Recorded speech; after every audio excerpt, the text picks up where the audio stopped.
It's been exactly 10 years since my twin brother Micah disappeared. 10 years since the police gave up. 10 years since our parents stopped setting his place at the dinner table. 10 years of nightmares, false sightings, and empty hope. I told myself I was done holding on. But today changed everything. I was on my way back from a friend's cookout, random town off the highway, car nearly on E. I pulled into this dusty, rundown gas station, one of those places where time feels stuck. I went inside to grab a water, and that's when it happened. I saw him, standing by the refrigerated drinks, hood up, face turned just enough for me to see that scar. The scar. The one Micah got falling off his skateboard the summer before everything went wrong. At first I froze. I thought I was hallucinating. A memory. A trick of the light. But then he looked at me. His eyes locked on mine for a split second. And he looked terrified. Not shocked. Not happy. Not confused. Terrified. And then he ran. Out the door. Across the lot. Into a dark SUV that peeled off before I could even think. I chased after him, yelling his name, screaming actually. People were staring. The gas station attendant came out asking if I was okay, if I needed help. But all I could say was, that was my brother. That was Micah. I tried to explain to the guy behind the counter. He said he didn't notice anything unusual, claimed he was too busy dealing with inventory, but when I asked to see the security footage, he told me the cameras weren't working, said they hadn't worked in years. I asked for a receipt, anything to show a timestamp, a detail, a clue, but everything just came up empty. It's like Micah had never been there at all, like I'd imagined it, but I know what I saw. I know that was him. And here's the part that keeps me up at night, the reason I'm even writing this.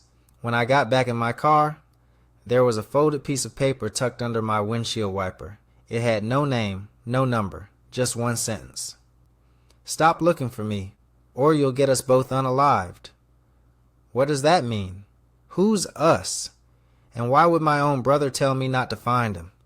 I thought Micah was missing. Now I'm starting to wonder. Was he running away all along? Or worse, is someone forcing him to stay hidden? I need answers. Even if they destroy everything I thought I knew. Guys, if you've ever lost someone or felt like the truth was being hidden from you, drop a comment below. What do you think that note means? Should I go looking for Micah or let him stay hidden? Part 2 up next. I haven't slept since the gas station. Every time I close my eyes, I see Micah's face. Not the version I remember, but the one I saw. Older, tired, and scared. That note he left me? Stop looking for me or you'll get us both unalived. It wasn't a warning. It was a cry for help. The next morning I drove back to that gas station. I needed answers. I needed proof I wasn't losing my mind. But when I got there, the place was shut down. Not just closed. I mean boarded up, like it had been abandoned for years. I swear it was fine just 24 hours earlier. Same pump, same dusty sign, but now the windows were covered in plywood. The shelves inside, empty. And the guy behind the counter, gone. No trace of him, no records, no business license, nothing. That's when I noticed the camera. Not a security one, it was across the street, perched on top of a pole, almost hidden, pointed directly at the gas station. I followed the wire to an old maintenance box tucked behind a hardware store. It had a keypad locks and fresh footprints in the dirt. I don't know what I was hoping for, but it felt like I was being pulled somewhere I couldn't walk away from. That's when I heard a voice behind me. You're not supposed to be here. I turned around, and there he was. A man in a gray hoodie, black gloves, dark sunglasses, his voice low and calm like he'd rehearsed it. You should go home. This isn't your story to finish. I asked him who he was. He didn't answer, just handed me a phone. It was already ringing. I hesitated, then answered. A voice on the other end whispered, I told you not to look for me. It was Micah. I knew it. Micah, where are you? I begged. Please, just tell me what's going on. Why did you disappear? Silence. Then he said one word that changed everything. Mom. What about her? I asked. And Micah whispered, she's not who you think she is. Guys, what if this whole time we've been asking the wrong questions? What if Micah didn't run away? What if someone made him disappear to protect me from the truth? Drop your theories in the comments below. What do you think Micah meant? And why would he bring up our mom now, after all these years? Part 3 is coming soon. And trust me, it only gets darker from here. Hey guys, I'm back. I can't believe I'm saying this, but I think Micah's right. Mom's hiding something, and she has been for a long time. After that phone call, after Micah said she's not who you think she is, I drove straight to my childhood home. I needed answers, not the mom I know answers. I needed the truth. She was in the kitchen when I walked in, making tea, humming some old gospel tune like nothing had changed. I asked her directly, "Where's Micah?" She didn't even flinch, just said, "Micah's gone, baby." It's time you accept that. That's when I noticed something. On the counter was an envelope, my name written on it. No postage, no return address. Inside was a photograph. Me and Micah, maybe age 7, playing in the backyard. But in the background, there was a man, someone I don't remember, and he was watching us through the trees. I asked Mom, "Who is this man?" She stared at the photo for a long time. Her hands started to shake. Then she said something that chilled me. "That man got erased from life a long time ago, and it's better if he stays that way." Well, I didn't sleep at all that night. I went up to the attic, the one she always told us to stay out of, and hidden beneath old Christmas decorations. I found a locked trunk. I pried it open. Inside were newspaper clippings, dozens of them. Headlines like, "Local man vanishes after custody dispute," "Mother found unfit, children remain missing," "Twins removed from dangerous situation, identity sealed by court," and there, taped to the inside of the trunk lid, was a birth certificate, Micah and me. But the mother's name wasn't the woman who raised us. It was someone else, someone I've never even heard of. Suddenly I heard movement downstairs, heavy footsteps, not Mom's. I looked through the attic crack. There was a man in our living room, tall, pale, dressed in all black, and he was holding the same photo I found earlier. Honestly, I don't think I was supposed to find the trunk. I don't think Mom ever adopted us, and now I know the truth Micah was trying to protect me from. She isn't our mother. Guys, who do you think that man is? And what happened to our real mom? Drop your theories in the comments below. I'm reading every single one. Part 4 is coming, and trust me, everything you think you know is about to change. Wow, nothing in my life makes sense anymore. Last night, I found out the woman who raised me isn't my real mother, and today, I finally asked her the question I've been scared to ask since I saw Micah at that gas station. "Who are you?" "Really?" I waited until we were alone. No distractions, no excuses. Just her and me, sitting across from each other in that too-perfect living room with the same plastic flowers she's had since we were kids. I laid the birth certificate on the table. "Explain this." She didn't look surprised, didn't even blink. Instead, she asked me something that knocked the air out of my lungs. "Do you want the truth, or do you want to keep loving me?" I didn't answer. So she told me everything. She said my real mother was a woman named Adrienne Cross, that Adrienne was unstable, violent.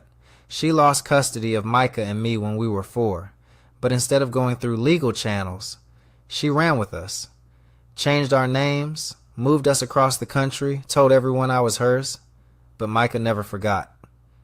He always remembered her face, she said. He used to draw pictures of her behind my back. That's why I sent him away. I asked her what she meant. She said Micah was going to find her. He wanted the truth. He was going to ruin everything I built, so I did what I had to do. "What does that mean?" I demanded. "What did you do?" She looked me straight in the eye and said, "I protected you." I ran out of the house. I couldn't breathe. I drove around for hours trying to make sense of it, trying to calm down. That's when my phone buzzed. Blocked number. I answered. It was Micah. You talked to her, didn't you? He said. You know now. I begged him to meet me, to tell me everything she didn't, and he agreed. Tomorrow, noon, at the place where it all started. Then he hung up. When I got home, there was a man standing at my front door. Same guy from the living room, black clothes, pale skin. This time, he wasn't holding a photo. He was holding a weapon. He said, if you go see your brother tomorrow, you won't make it back. Guys, what if the truth about Micah, about Mom, is bigger than just our family? What if this has never been about who raised us, but about who owns us?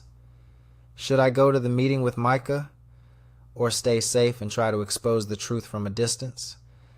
Comment below what you do, because either way, part 5 is next, and someone might not make it out alive. Hey guys, today I saw Micah, in the flesh, for the first time in 10 years. He told me to meet him at Willow Creek Park, where we used to go as kids. Noon, no phones, no one else. I almost didn't go. That man with the weapon, the one who threatened me, said I wouldn't make it back. But I had to know, so I went. Micah was sitting on the swing, same one he used to launch off and pretend he could fly. He stood up when he saw me, and for a moment, we just stared at each other. 10 years gone, and yet it felt like yesterday. Then he hugged me. No words. Just a tight, desperate, I thought I'd never see you again hug. And I broke. I cried like I hadn't cried in a decade. When we finally sat down, I asked him everything. Why he left. Why he ran. What he meant when he said Mom isn't who you think she is. And he told me. He said the woman who raised us, the one we called Mom, was never supposed to keep us. She was part of something bigger, a private experimental program for children with uncommon potential. It started with our birth mother, Adrienne Cross. She was a researcher. She gave us up willingly, not because she didn't want us or as though you won't, but because we were part of her work. But something went wrong. Adrienne tried to pull us out of the program, and that's when she vanished. Micah found files hidden in the house, documents with our names, testing reports, surveillance logs. They had been watching us since we were babies. That's why he ran. He wasn't just trying to find Adrienne. He was trying to keep me safe. Then he stopped talking. His eyes darted to the tree line. They followed you, he whispered. We don't have much time. I looked around. The park seemed normal, but then I saw it. A black van, parked by the exit, 2 men in suits, sunglasses, earpieces. One of them was holding a tablet with a live feed of Micah and me sitting on that swing. Micah grabbed my hand. You have to choose, he said. Come with me now, or go back and pretend you never saw me.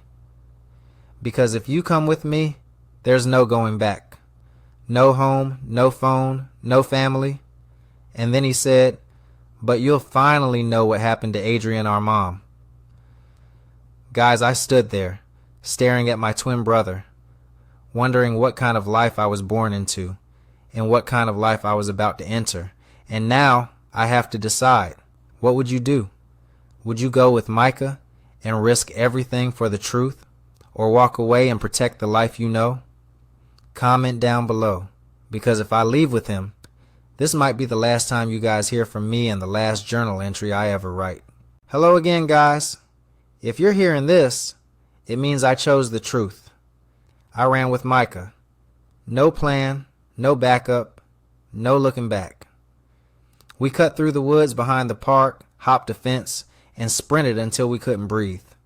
Eventually we made it to an abandoned motel, somewhere off the grid. That's where he showed me everything. In a cracked leather bag, Micah had everything he'd been collecting for years. Photos of us as babies, hooked up to machines, journals from Adrienne Cross, our biological mother, detailing her research, government documents with our names, and an address labeled Project Reclamation. That was the real reason they wanted me to forget. the real reason Micah disappeared. We went to the address. It was an old shuttered hospital, windows broken, gates rusted shut. But as we crept inside, we found the last piece of the puzzle. In a back room, under a tarp, was a refrigerated storage unit. Inside, files, hundreds of files, all marked with names, some crossed out in red, some still active.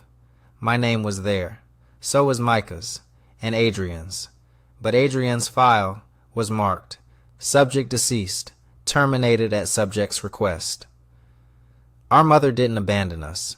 She tried to save us, and when she realized she couldn't, she chose to die rather than let them use her against us. We barely made it out. The men in black, the same ones from the park, showed up minutes later, but we were already gone. Well, guys, I used to think knowing the truth would set me free, but the truth is heavier than any lie I was ever told. Micah and I are alive. We're free, but we're not safe. They think we're running scared, but we're not hiding anymore. This time, we're coming for them. If you've been with me through this story, thank you. Just remember, not every story ends with a happily ever after. Sometimes it ends with a war. Until next time, stay hidden and stay ready, my Hidden Reflection family.